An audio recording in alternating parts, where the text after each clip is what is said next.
Olá você, telespectadora, olá você, telespectador da TV Cultura. A partir de agora você acompanha a edição desta quinta-feira do Opinião Litoral. É o dia da bancada feminina, a quinta-feira. A Renata Reis, advogada, procuradora-geral do município de Santos, e a Camila Amorim, também advogada, vão analisar as notícias com você. E por coincidência, as duas primeiras notícias se referem a mulheres. Uma mulher criminosa e uma mulher vítima. A mulher criminosa, Renata, ela aplicou o golpe do Boa Noite Cinderela em março, num homem de 55 anos com quem ela tinha marcado o encontro por aplicativo. E aí, na casa dele, ela roubou o cartão, parece que ela pôs numa taça de vinho. Eu até fui fazer uma pesquisa, qual é o gosto, se o Boa Noite Cinderela tem gosto. Tem gosto de plástico e um pouquinho salgado, então, normalmente, ele é colocado numa bebida doce para disfarçar, e ele deixa a vítima desacordada. Então, ela roubou o cartão, roubou dinheiro, roubou o celular. Ela foi identificada pela polícia e presa em São Paulo. Boa tarde. Boa tarde, Paulo, boa tarde, Camila, boa tarde a todos. Essa notícia, embora as nossas primeiras notícias aqui digam respeito às mulheres, nesse caso, a condição de ser mulher ou não, ela pode trazer uma determinada surpresa, porque ainda estamos acostumados a ver menos mulheres criminosas e mais homens criminosos. Muito menos, né? Então, causa uma certa surpresa, mas a relevância da notícia diz respeito realmente ao crime cometido e a necessidade que as pessoas precisam ter com as relações, né? A forma como as relações, hoje em dia, elas estão sendo levadas a efeito. Não que você não possa sofrer esse tipo de investida como nos moldes, né, mais antigos, mais ordinários, em que você conhece as pessoas. Mas a facilidade que os aplicativos de encontros, aplicativos, as redes sociais, elas vêm trazendo para que as pessoas tenham acesso às outras pessoas e muitas vezes já até com conhecimento da vida e da forma como aquelas pessoas, isso facilita muito a atuação desses criminosos. Antigamente, quando a gente não tinha, perdão, essa facilidade que os aplicativos de relacionamento e as redes sociais trazem hoje, você para conhecer uma pessoa em determinado local, não que isso não pudesse acontecer fisicamente, né? Mas era mais difícil para aquelas pessoas se aproximarem, pessoas desconhecidas de você e ter acesso ali à sua vida. Então fica o alerta para todo mundo, independentemente da idade, tá todo mundo sujeito a cair nesse tipo de golpe, qualquer pessoa, independentemente do grau de educação, de cultura, social ou até mesmo financeiro, qualquer pessoa está sujeita a partir do momento em que você se relaciona com alguém e marca encontros com pessoas que você não conhece, não sabem de onde são e que de uma certa forma tem acesso, né, à sua vida, ao estilo de vida que você leva, qualquer pessoa está sujeita a ser vítima desse tipo de crime, muitas vezes com consequências até mais graves do que só os crimes financeiros, mas como a gente tem histórico de mulheres que sofreram violências graves e espancamentos e outros tipos de extorsões e chantagens. Até cárcere privado. Realmente, a rede social facilita a informação, a vida da pessoa, e o aplicativo de encontro facilita o acesso, o que pode resultar em risco para a pessoa que se coloca nessa situação, né, Camila? Boa tarde. Boa tarde a todos. Concordo com tudo que a Renata disse. Eu acho que hoje em dia está muito difícil você conhecer pessoas, porque a gente passa o dia trabalhando numa correria absurda e chega no final do dia, ninguém tem mais pique de sair, não aguenta sair. E aí acaba apelando para as redes sociais e a gente conhece, eu já estive em rede social de paquera, essas coisas, e você acaba conhecendo gente que nem sempre tem índole boa. E aí acontecem esses golpes e a pessoa já tem todas as suas informações, como a Renata falou, local de residência, esse tipo de coisa. Eu acho que fica um alerta tanto para homens quanto para mulheres que espera um pouco para levar para sua casa, espera um pouco para deixar fácil as suas informações. Façam 2, 3 meses desses encontros em locais públicos, aonde é mais seguro. E em relação a crimes de mulheres, o que a gente também, como a Renata disse, o que existe muito é que é um número muito menor que a gente ouve falar de mulheres criminosas, e o que tem existido hoje em dia são homens que se passam por mulheres em aplicativos, marcam aqueles encontros em lugares ermos e acabam vitimando homens. Então, eu acho que hoje em dia a gente está vivendo um mundo não só em relação a paqueras, como em relação a tudo, que a gente tem que ficar sempre com o pé atrás, principalmente coisa que vem da internet. Se todo mundo observar, Instagram, Facebook e essas outras redes, a vida de todo mundo é maravilhosa, ninguém tem problema. Isso não é real. Então, um alerta para todo mundo que usa redes sociais, não só de paquera, que tem que sempre ficar com o pé atrás. E eu sou muito a favor de você deixar suas redes fechadas, porque você nunca sabe quem vai estar de olho em você. E o perigo é não só de uma extorsão, mas de coisas muito piores, como a Renata disse, como a gente vê em jornais sempre. A outra notícia que tem uma mulher como protagonista é uma soldado da Polícia Militar que em 2021, quando ele estava em Praia Grande, ela prestou queixa, ela fez uma denúncia de assédio sexual contra o comandante do regimento em que ela estava lotada anteriormente na Zona Sul de São Paulo, Coronel Cássio Novaes. A denúncia, ela veio acompanhada de prints de assédio sexual que começaram em 2018, pelo celular, pelo WhatsApp, e de ameaças até de morte. O coronel foi condenado a 1 ano e 5 meses de prisão. A defesa dele por uma corte militar, justiça militar. Na segunda instância, a defesa entrou com recurso, foi negado o recurso por 3-0 e foi mantida a condenação dele. A defesa diz que vai ao STJ e talvez até o Supremo Tribunal Federal, Renata. Na verdade, você veja o paradoxo entre essas duas notícias. Da mesma forma que a rede social, ela abre, né, o leque de opções para os criminosos atuarem, ela também abre o leque, né, para você provar situações como essas, que muitas vezes a mulher não tinha como fazer prova disso no passado. A gente tem um histórico de crimes cometidos, não só de violência explícita, violência física contra as mulheres, mas um histórico no nosso país de crimes cometidos contra as mulheres que muitas vezes ficavam sem um encorajamento devido para que a mulher denunciasse pela falta de prova. A palavra da vítima, muitas vezes, não era valorada da forma devida e muito menos corroborada por elementos probatórios que pudessem efetivamente levar à apuração dos fatos e à condenação desses criminosos. Hoje, com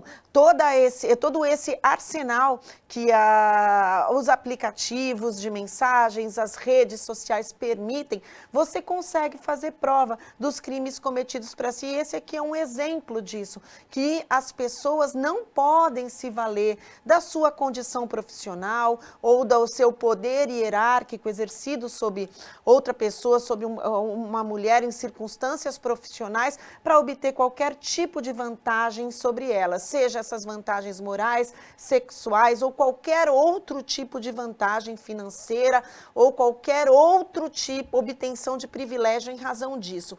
Hoje, as vítimas desses crimes, elas conseguem fazer prova disso e conseguem efetivamente levar ao judiciário, levar à polícia e ao judiciário o conhecimento dessas provas, propiciando as condenações dessas pessoas com muita dificuldade de reversão. Aqui nesse caso já foi confirmada, mesmo com a apelação do réu, foi confirmada pelo Tribunal Militar e agora, muito provavelmente, em que pese a alegação da defesa de recursos para o STJ e para o STF, a gente sabe que lá no STJ e STF não se avalia mais prova. O que você vai avaliar lá é só matéria de direito, matéria legal e matéria constitucional. Então, a chance de reversão é praticamente nula nesse caso aqui. Eu fico feliz de ver que uma situação dessa efetivamente é levada ao conhecimento da polícia, é levada ao conhecimento do judiciário e traz um resultado de fato que serve de exemplo. Eu acho que a gente tem que tomar até cuidado em falar em pena exemplar, porque a lei e o cumprimento dela não serve para necessariamente servir de exemplo, mas de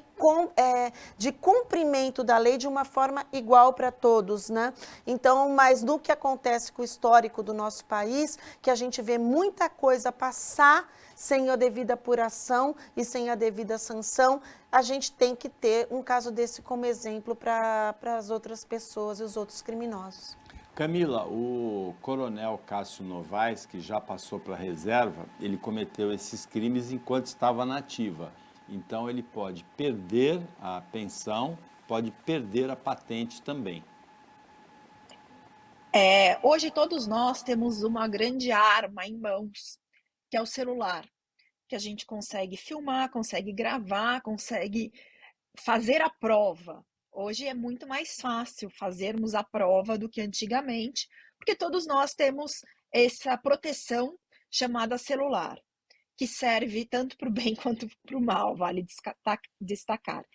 E Paulo, ele perder tudo, tá certo, tá muito certo, e ainda precisa ir para uma cadeia, porque isso não, você não pode obter essas vantagens ilícitas, sexuais, financeiras, seja qualquer tipo de vantagem, usando um cargo, usando a superioridade, no caso numa empresarial, mas militar, só porque você tem uma pessoa abaixo de você, se obtém vantagens. Não é isso que a lei diz, muito pelo contrário, quem faz isso tem pena a cumprir, deve cumprir a pena, e sim, faz parte perder todos os direitos que ele tem estando na reserva. E ele escolheu cometer aquilo, e ele tem que obedecer à lei. Então tá certo, que perca tudo, que ainda vá para uma prisão, e eu gostaria muito que não fosse uma prisão militar, e sim fosse uma prisão comum, para ele ver o que é, como funciona e a penalidade do ato que ele fez. Esse caso do coronel Cássio Novaes, condenado a 1 ano e 5 meses de prisão, condenação mantida pelo Tribunal de Instância Superior Militar, assédio sexual, ameaças contra a soldado da Polícia Militar, que já saiu da corporação Jéssica Nascimento, ele serve de advertência para você que tem uma patente nas Forças Armadas, para você que é empresário, para você que comanda um escritório e pensa em assediar sexualmente, ou pode ser uma mulher assediando um homem, mas normalmente um homem assediando uma mulher.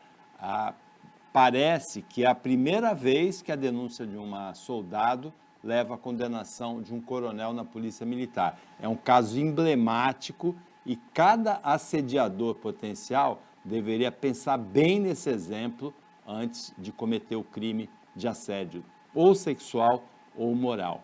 O Opinião volta depois do intervalo, bem rapidinho, fica com a gente.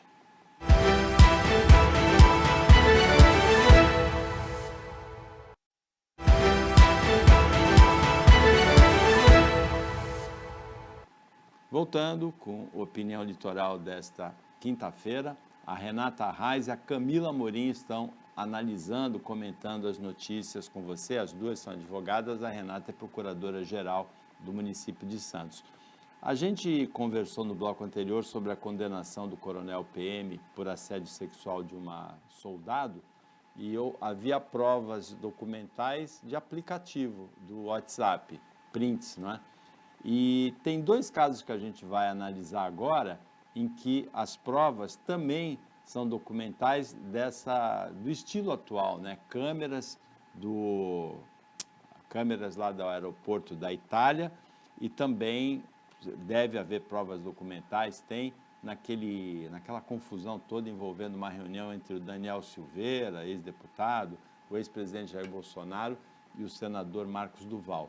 No primeiro caso, houve, como é comum hoje no mundo todo e no Brasil mais ainda, com mais intensidade, uma guerra de narrativas em relação à queixa do ministro Alexandre de Moraes de hostilidade, xingamentos que caracterizam injúria, a Renata vai explicar, não sei se é injúria, calúnia, difamação, e até de agressão contra o filho dele num aeroporto italiano, no aeroporto de Roma.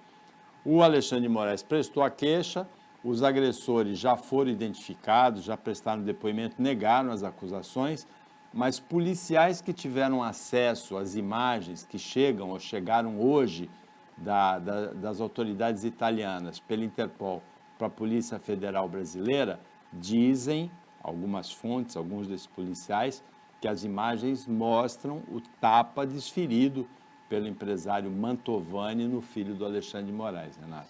A gente ainda não sabe exatamente. Esse tipo de notícia eu tenho acompanhado bastante, pois estou curiosa para saber qual vai ser o desfecho disso, porque me preocupa muito, Paulo, os caminhos que esse tipo de episódio está tomando no nosso país.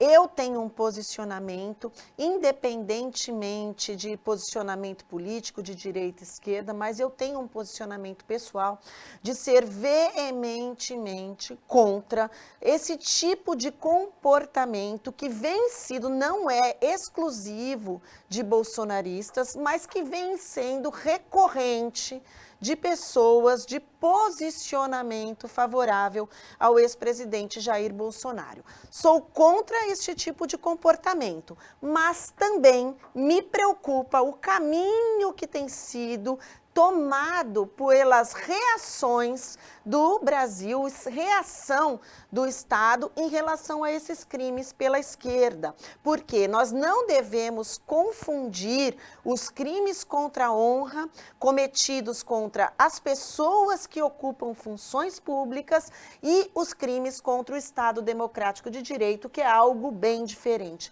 O ministro Alexandre de Moraes passou por um episódio agora que não se difere muito do que o presidente Jair Bolsonaro já passou em algumas situações dentro de avião, que são as vaias ou muitas vezes o apoio, e não difere muito de que outros políticos passam rotineiramente no aeroporto de Brasília. Então nós temos senadores, o senador Sérgio Moro passou por um episódio parecido recentemente, que tomou as redes sociais também, numa entrevista.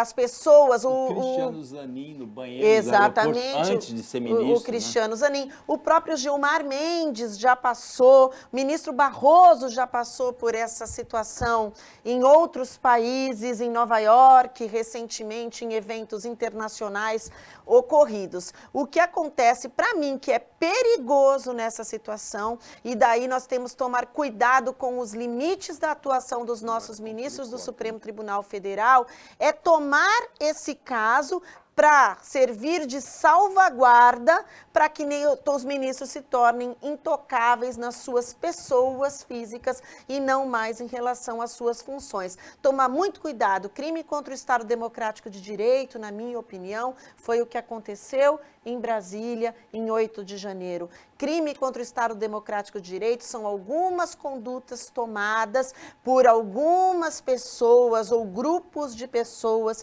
em redes sociais, espalhando fake news e tornando insegura a democracia, fragilizando a democracia do nosso país. Tem que tomar cuidado em relação a uma briga de aeroporto, em relação a um xingamento que muitas vezes, a depender da função que você exerce, você tem que estar sujeito a elas. Camila?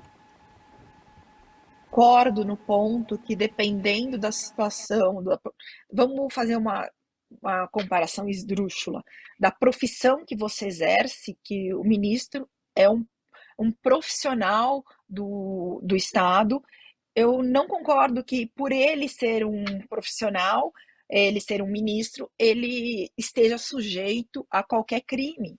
Então, é a mesma coisa, nós advogados sofrermos alguma coisa porque por um processo XYZ. Não devemos estar sujeito a isso, porque são profissionais exercendo sua profissão. Então, ninguém que é um político, ninguém deve sofrer uma agressão que não esteja ligado ao direito, ao Estado democrático brasileiro, seja em qualquer função, porque não faz parte do cargo de um ministro apanhar ou ter um filho que apanhou. Isso não faz parte da função dele. As pessoas precisam separar muito a vida pessoal da vida profissional dos nossos políticos. Você pode. Existem meios no direito, meios pela Constituição, de você representar a sua indignação em relação a qualquer funcionário público. E não é batendo, e não é na vida particular dessa pessoa que você vai fazer isso. Muito pelo contrário, você tem que respeitá-lo como respeita a todos. Mas pode ter críticas à atuação dele, e existem as vias corretas para você manifestar a sua indignação em relação a isso. Não é através de agressões quando ele está num momento em avião, ou num restaurante, ou em algum lugar. A gente conhece vários casos de políticos que estavam no seu momento de vida pessoal, de vida privada, e sofreram agressões.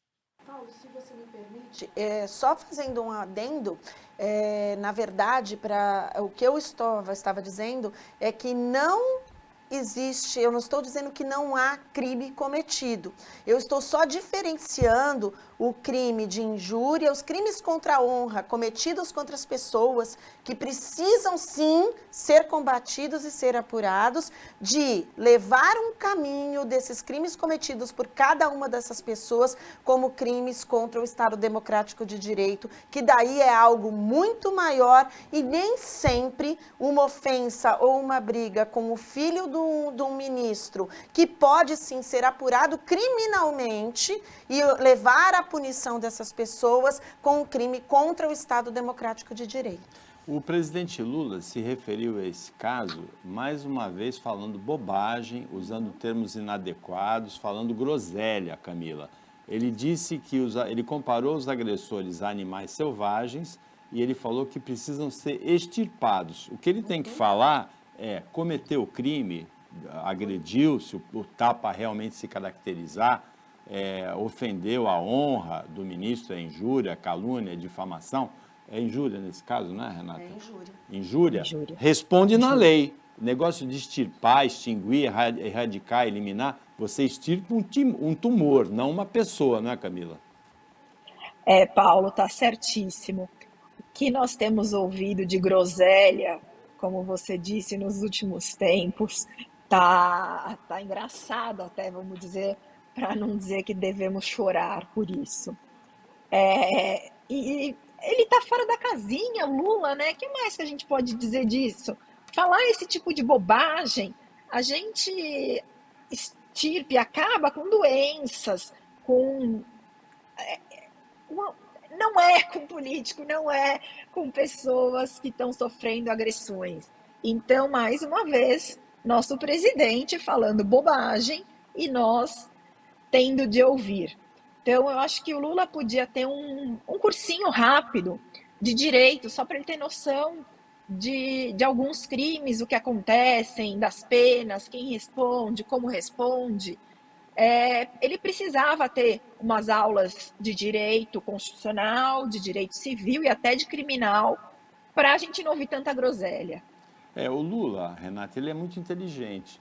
Mas quando fala uma frase desse tipo, falta cultura. O termo é totalmente inadequado, extirpar, e o procedimento também é totalmente inadequado. O Brasil é um país que existe uma Constituição, existe lei. Cometeu crime e responde a processo. Não tem que extirpar nada. Exatamente. A gente espera do presidente da República, primeiro, um posicionamento apoiado na lei. Então, o que a gente tem que tratar nesse momento? Esses crimes, essas pessoas que cometem esses crimes, estão cometendo crimes contra as pessoas ou estamos nos valendo, hoje, o Poder Executivo, o Poder Judiciário, está se valendo deste fato para exorbitar, porque um crime contra a honra cometido num aeroporto, um crime de injúria contra um ministro do Supremo que deve ser apurado, ele ensejaria necessariamente uma atuação da Polícia Federal para apreender os celulares das pessoas que cometeram esses crimes? Está vendo o tamanho que a coisa vai tomando? E o nosso presidente da República, tanto quanto o anterior, e daí me decepciona muito, ele acaba falando aquilo que ele gostaria de falar numa mesa de bar.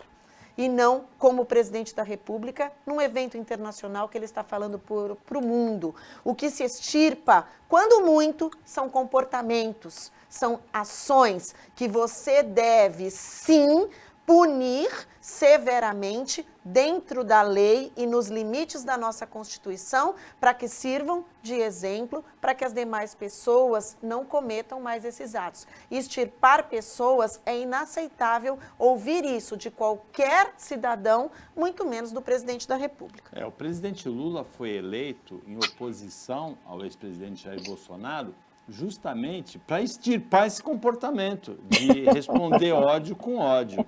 Totalmente errado, né? Ao ódio, ao discurso do ódio, a agressividade deve ser respondido, esses comportamentos devem ser respondidos com a lei, estritamente com a lei, não com outra dose de ódio. O Opinião volta rapidinho, fica com a gente.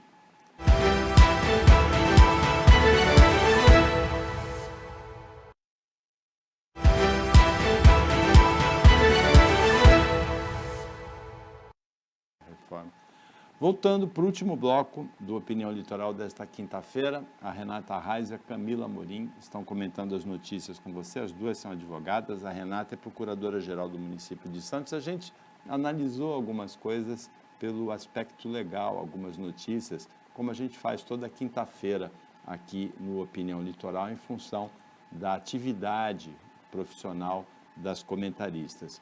A gente falou de guerra de narrativas no caso da agressão que o ministro Alexandre de Moraes prestou queixa, né, registrou queixa no aeroporto da Itália.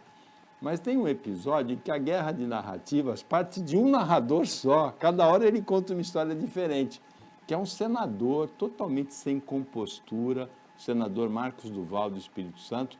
Ele relatou uma reunião que aconteceu realmente, foi confirmada na Polícia Federal em depoimento pelo ex-presidente Jair Bolsonaro, entre ele, Marcos Duval, Jair Bolsonaro e o ex-deputado Daniel Silveira. Ele disse que o Daniel Silveira, nessa reunião, fez uma proposta mirabolante lá de gravar com um gravador escondido o ministro Alexandre de Moraes para supostamente comprometer o resultado das eleições. Parecido com o que aquele Joesley Batista fez com o ex-presidente Michel Temer, né? Gravar clandestinamente.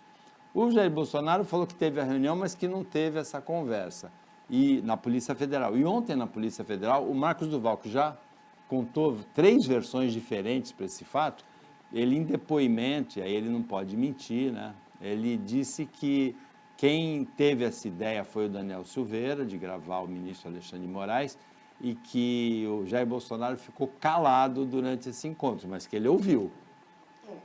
O que assusta nisso tudo é que são pessoas que, até certo ponto, estavam unidas dentro de um propósito. E agora estão todos tentando tirar o corpo fora dessa situação. Eu só vou fazer uma correção, se você me permite. Em depoimento à polícia, o acusado ele pode mentir, sim. Quem não pode mentir é a testemunha.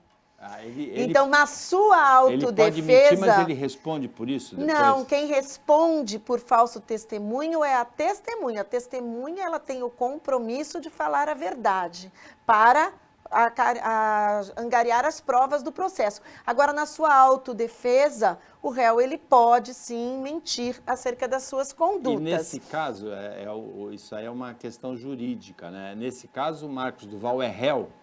nessa Ele investigação? está Ainda sendo, não, ele ainda né? não é réu porque não está ainda na investigação. Então, eu diria que ele é indiciado. Ele está estão na fase do inquérito policial, onde se angariam as provas para que o Ministério Público, no futuro, possa ou não oferecer Então, denúncia. aí ele pode mentir, Em não é tese, crime. ele pode mentir na sua autodefesa, ele pode dizer, tanto que você tem muitos casos em que as pessoas confessam por pressão policial no inquérito policial e depois no processo elas negam. Quantas vezes a gente já ouviu falar isso, que você acaba confessando quando você é preso, um criminoso qualquer, é quando é preso em flagrante, ele confessa e depois na sua defesa judicial ele nega, fala que confessou sob pressão, que confessou sob as circunstâncias ali do caso. Então, a gente vai ter qual vai ser a tarefa da polícia em toda essa situação nesse inquérito? Apurar as versões de todos, apurar as provas documentais, as provas, os demais elementos comprobatórios de tudo isso, para, ao final desse inquérito policial, concluir se houve ou não crime, para poder encaminhar para o Ministério Público, e daí o Ministério Público oferecer denúncia para que essas pessoas sejam processadas. Então, esse disse-me-disse ainda vai ter muito desdobramento ali, porque um está colocando essa ideia, a ideia,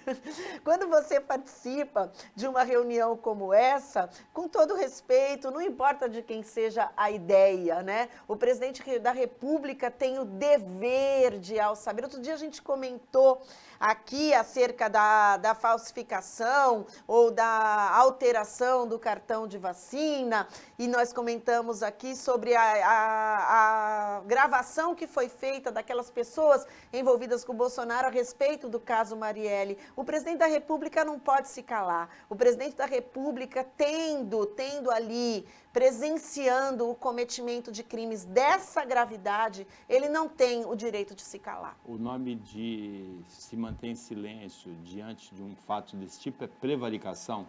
Sim, prevaricação. Então agora eu estou certo. É o crime de prevaricação. Você deixa, né, de tomar as providências necessárias diante do conhecimento da atitude criminosa. Bom, a Anvisa, Agência Nacional de Vigilância Sanitária, proibiu a importação de cannabis mesmo para fins medicinais. Fica um imbróglio jurídico aí, né? Porque, inclusive, em São Paulo foi aprovada uma lei que coloca no SUS os medicamentos à base de cannabis. Pelo que eu li, eu fiquei um pouco confuso, mas poderia produzir esse medicamento, porque esses medicamentos são importados hoje. Com a proibição da importação, não sei, a importação de cannabis, na verdade, não é do remédio, né? Pelo que eu li da notícia, a Anvisa proibiu a importação da cannabis in natura, que é a planta e são as flores. E segundo a Anvisa, o que acontece? O Brasil tem tratado internacional para combater o tráfico internacional de drogas. O Brasil tem tratado internacional para combater o uso dessas substâncias ilícitas. Não há uma regulamentação precisa no país acerca do uso da cannabis in natura, que seriam as flores da planta, onde estão os principais elementos psicotrópicos nas flores.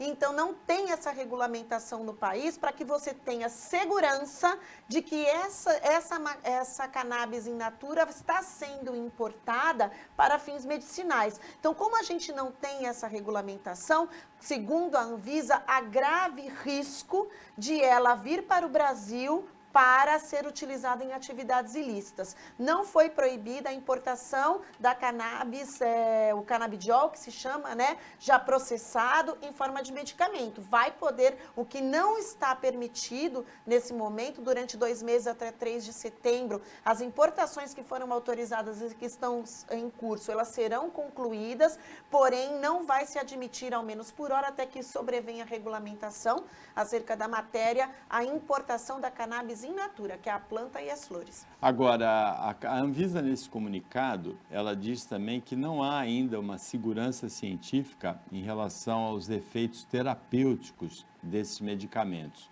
Mas os depoimentos de pacientes e de pais de pacientes são bastante conclusivos e que têm um efeito muito benéfico em alguns casos, né? Principalmente de disritmia, não é? Também de Alzheimer, as pessoas...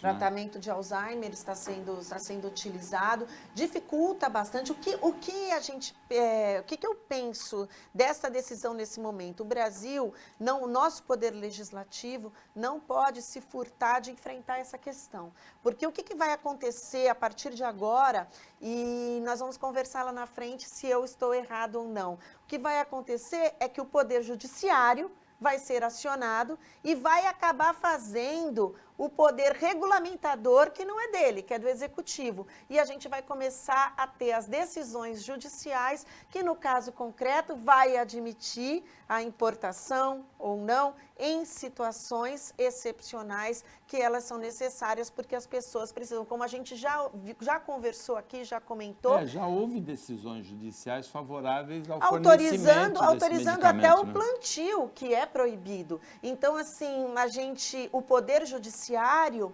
embora a gente tenha situações fáticas em que a gente entende a necessidade e a importância daquela decisão, a gente tem que ter em mente que o poder judiciário deve decidir nos limites da lei.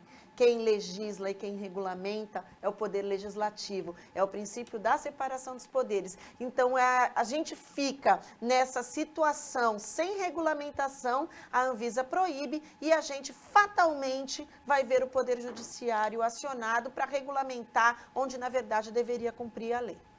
E para terminar, a gente hoje fez um alerta para quem coloca a vida em risco, conhecendo alguém por aplicativo, marcando encontros, baseado naquele caso do Boa Noite Cinderela. Em Goiás, por uma aposta de duas caixas de cerveja, um homem de pouco mais de 40 anos ingeriu 1 litro de cachaça e morreu na sequência. Quando as pessoas elas se sujeitam a esse tipo de aposta, você coloca a sua vida em risco, sim.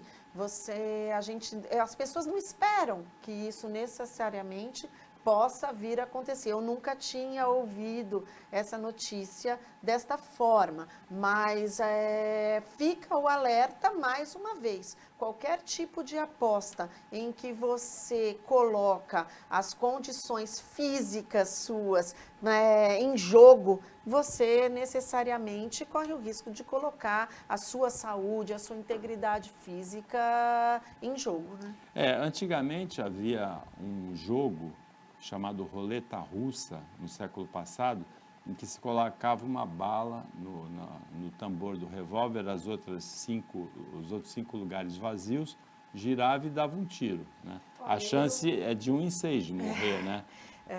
Eu já fui essa da cachaça é quase uma roleta russa. Essa da cachaça, assim, lógico, não nessa proporção, mas eu já fui, por exemplo, isso é uma prática comum em resorts que você vai no Nordeste, de brincadeiras feitas pelas pessoas que trabalham no resort, daquelas brincadeiras de você faz espécies de gincanas na piscina e cuja a sanção, né, a pena de quem perde é tomar cerveja. Eu já vi brincadeiras assim. Lógico que a cerveja tem um efeito potencial menor do que a cachaça, mas não difere muito, porque é uma brincadeira que você acaba colocando, né, ali a sua saúde em jogo para brincar.